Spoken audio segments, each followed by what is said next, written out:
It's early morning in Mogadishu, and fishermen in the Somali capital are bringing their catch into the harbor.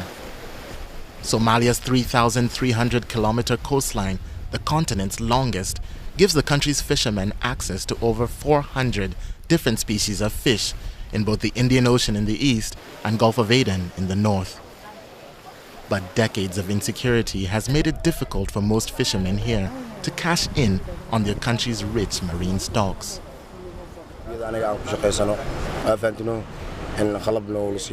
The equipment we use, like the boats, we inherited from our fathers. They are not new. Our fathers used them and now we're using them. You would not dare get into them because they're very old. You would be scared for your life. But we use them because that's how we make our living.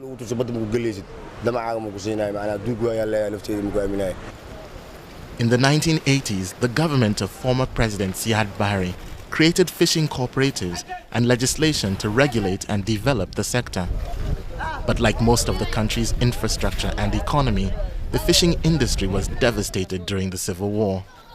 Pirates took charge of many stretches of Somalia's coastline, and foreign trawlers were seen fishing here illegally as the transitional government battled Al-Qaeda-linked group Al-Shabaab for control of the country. The African Union mission in Somalia, AMISOM, was deployed in 2007 and has supported troops serving under Somalia's new government to force Al-Shabaab out of Mogadishu and most of central and southern Somalia. The busy Hamarwayan market in Mogadishu managed to stay open during decades of conflict and is now experiencing a boom due to the increased security. The market and its growing number of customers provide a lifeline for fishermen, traders, and even porters who hand-carry the day's catch of kingfish, tuna, sailfish, and sharks from the shore to eagerly waiting fishmongers. Sometimes it's a lot, at other times it's only a little. When the catch is small, we get $12 per kilogram for kingfish. But when we've got a lot, it's $6 per kilogram. Today the kingfish are very few, and it's always in great demand.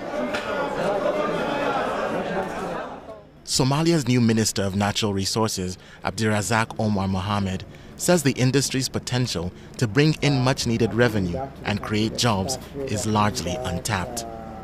We don't have a coast guard to guard our sea. So because of that, there's a lot of illegal and unregulated fishing taking place in our sea. We have no the means nor the capacity to do anything at this time. But it's within the policy of the government to address that issue. At a small fish processing factory in the heart of Mogadishu, a private company has been demonstrating the economic possibilities of the industry for 20 years.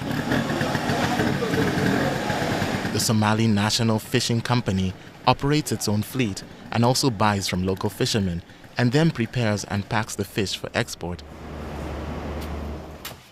The company hopes that with improved security, they can now work on overcoming the challenges they've had with port transportation and storage facilities that caused the company to lose customers in the past. We were selling to up to 5 countries before. Now we minimize only to only one country. That's only Turkey.